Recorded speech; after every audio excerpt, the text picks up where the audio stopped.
It's me, Mom. You're not my mother. Yes, I am. Get away, you clone freak! Don't you use that tone with me. Oh my God, you are my mother. And you're not who you think you are.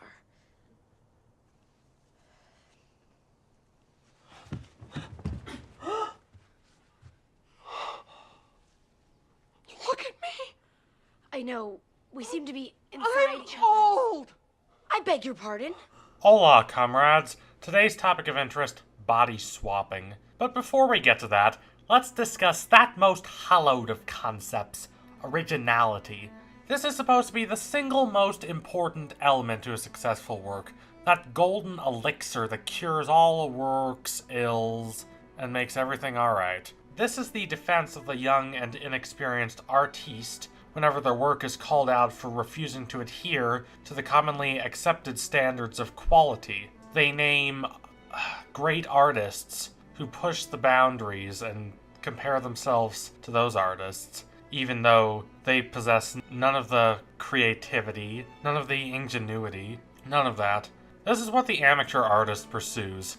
Not intriguing characters and a watertight, challenging narrative, but originality. Original is one of the highest compliments critics shower on a work, while when a work is bad, they use terms like unoriginal and cliché. So, the aspiring artist attempts to come up with an original concept, instead of learning fundamentals and craft and creating strong characters. They don't want to do the work, they just want to be seen as original. This is the single greatest issue stunting the development of a young artist. A distinction must be drawn between what the expert critic means by the word original and what the amateur artist takes it to mean. To be quite blunt, there are no truly original works. Nothing is invented out of whole cloth. The pieces that compose a work are drawn either from life or other works. A young artist who believes that they have created a completely original work is likely an artist that is hesitant to explore the world around them. If they did explore, they would learn that their idea had been done and done better. Does this mean that originality is not something that artists should pursue? Well, it depends. Originality of the parts is not desirable. Instead, we should aim to study as many works as we can to get an idea as to what's available to us. What critics praise, and what is only actually possible when you don't make originality your main pursuit, is originality of synthesis. We should take familiar parts and use them to form a new whole.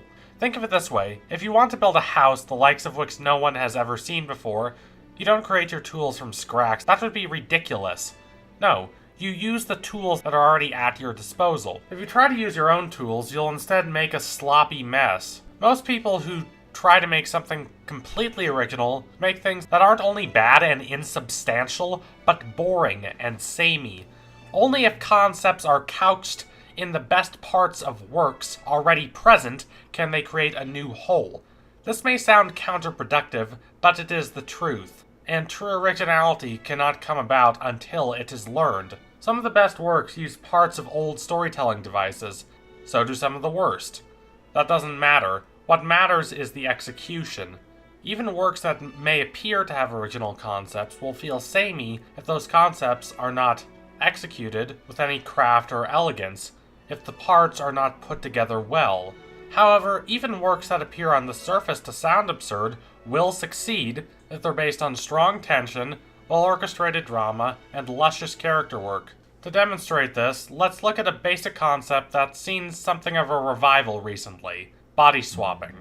Of course, if we're talking about body swapping, we have to talk about Freaky Friday. I should clarify that this idea has been around much longer than that book and the more famous films that were based off that book. It's ancient.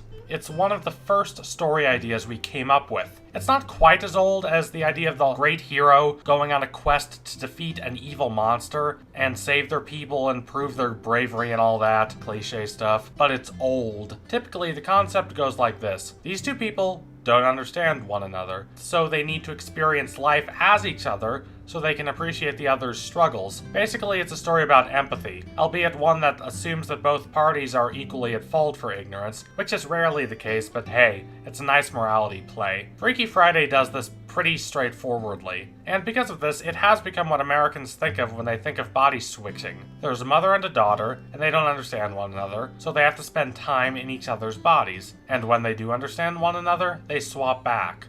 Of the two films and the book, I recommend the second film the most. It is substantially sillier, but it is better written.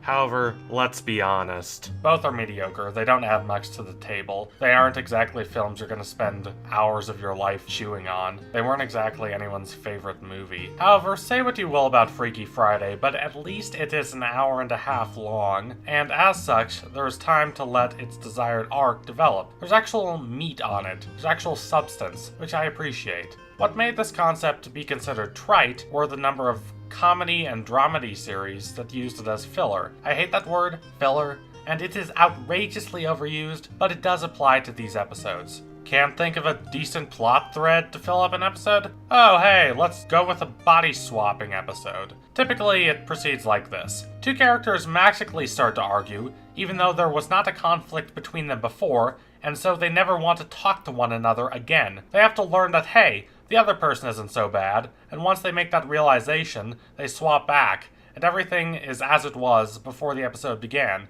The status quo has been restored. Now, I don't mean to suggest that body switching in a half-hour format is inherently bad and cannot be used to good effect. For an example of a half-hour series that uses it correctly, let's look at Gravity Falls. In the episode Carpet Diem, the Pines twins both want a new room, so they compete for it. However, as this competition proceeds, they discover a carpet that switches their minds into each other's bodies when it builds up enough static electricity. Because of this, the twins, Dipper and Mabel, attempt to sabotage each other's performances to win the room. See, that's funny, and it's a perfect example of what I was talking about before. Neither the sibling rivalry nor the body swapping is anything close to original in of itself, but combined together, they result in something original and quite enjoyable. To paraphrase what Umberto Eco said in his great essay on Casablanca, when there are enough cliches, it is like they are interacting with one another, and because of that, the cliches move us. Focus in that episode is not solely on the body swapping, but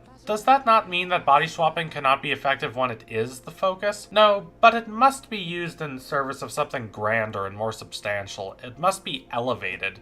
To demonstrate, let's contrast two recently popular pieces of media that use body swapping. Little Dicky and Chris Brown's joke hit Freaky Friday, and Makoto Shinkai's poignant masterpiece Kimi no Na wa, known in the West as Your Name. Now, I know what you're going to say.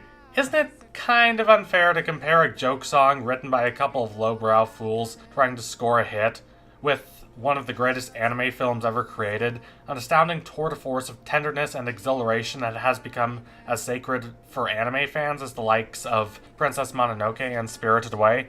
Isn't that punching down? And to that I say, well, yes it is. But it's the contrast in approach that I want to analyze here. Freaky Friday is a joke song that is not actually very funny, mostly because it focuses only on one note, which is how different the two are from one another. Mostly it's about how cool Chris Brown is. Well, Chris Brown can relax because no one sees him for the violent Rihanna-punching felon that he is. I should clarify that while I'm no fan of Chris Brown, that's not why I don't like this song. I also should clarify that I don't hate the song because it has, at the very least, sexist and racist overtones. No, I hate this song because it doesn't do anything with the concept. The idea behind it is basically, hey, wouldn't it be funny if this white Jewish guy woke up as Chris Brown? To which I say, well, no, because you don't put in the effort to make it funny. It's just recycling lazy cliches. It doesn't even really follow through with the traditional Freaky Friday conclusion about how the two body swap partners need to learn something from the experience. The closest it gets is a cheap throwaway line about how Chris Brown has learned to love himself. Again, and then they switch back. Then a bunch of other body swaps happen for really no reason, leading to a bunch of one-off jokes that are even less funny than the actual song. I'm not going to embarrass Brown or Dicky by comparing what they made to Kimi no Na wa in terms of quality. I doubt even Chris Brown is arrogant enough to believe that his joke song is high art, but I want to highlight why Kimi no Na wa works by comparing it to Freaky Friday, both the terrible song and the listless films. Shinkai did not make a body swap movie because he thought it would be funny or cute. No, he did it because he wanted to use the fantastical and supernatural to enhance and shape a story about connection. The body swapping is the focus of the film, but Shinkai builds off it to create a compelling, ambitious drama about two teenagers whose lives are linked together by fate, and who construct a strong enough connection with one another that it transcends logical impossibilities, not only space, but also time. Trying to explain the plot of this film makes you sound insane. Believe me, I failed to convince more than one person to watch this film because they were turned off by how silly it sounds. But the film works because at its core is the relationship between Taki and Mitsuha, and how that relationship helps them both grow as characters. Yes, there are more than a few laughs along the way, but for the most part, Shinkai plays what had been considered an inherently absurd topic with absolute earnestness and warmth. Shinkai's films have always been about connection. From the giant robot sci-fi short film, Voices from a Distant Star, to the more grounded 5 centimeters a second and Garden of Words. But in this film, the characters are united in a way that they could not be before. They get to literally be one another. In most body swap films, the focus is on the characters learning about one another's struggles so that they don't hate each other anymore. But here the connection is a matter of creating something positive, not merely erasing something negative. And because of that, it lasts longer. It's more effective. Shinkai understands the clarity created by connections, and how valuable those connections are, and how they allow us to make sense of our existence. And he also understands how tenuous those connections are, and how they tend to slip out of our grasps despite our best efforts. Kimi no Na wa, unlike 5 centimeters a second, ends with the connection enduring the trials it goes through, which is remarkable considering that the two parties are separated not only by many miles and very different lives, but by time itself. The connection survives not only because it is supernatural, but because the characters learn so much about each other by being one another that the bond between them becomes unbreakable. Now, I'm not saying you have to turn your body swapping scenario into this multi-part, incredibly well-paced and well-structured, lusciously animated, poetically directed, utterly grandiose, and yet so poignantly intimate classic for it to work. No, you can make a silly joke song and still have it be effective. That's not the point. The tone and subject matter are not what's important here. What's important is that the subject is transformed. The parts themselves are not important. What's important is what's done with them. It's not just about body swapping. You use the body swapping to create something more substantial. This, of course, is not constrained to this subject. If you're choosing to write about any concept, what matters is that you find a way to elevate it. 誰に会いに来た大事な人忘れたくない人忘れちゃダメな人 If you want a challenge, take the most bizarre, absurd concept you can imagine and write about it with gravity and pathos. Hell, you could take the most embarrassing, unlikely, silly fan fiction pairing you can imagine and make it work. People doubt their own creative abilities. They think there are certain concepts that are inherently worthless, that cannot be done effectively. I don't believe that. They don't realize how much of creation is about taking simple ideas and applying them. It's not a matter of formula per se, rather it's about concepts. Like, don't let your characters get what they want without making them struggle for it, and make characters have to change in response to trauma, but make sure that change is difficult, for after all, there's a reason they start as the person they do.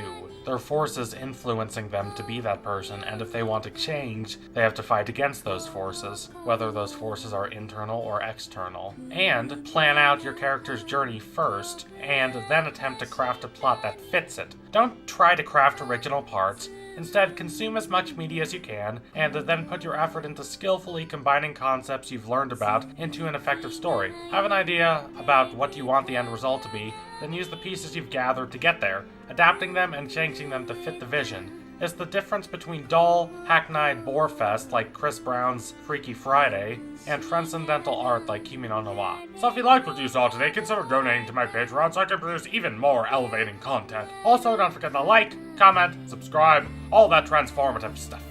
Adios, comrades!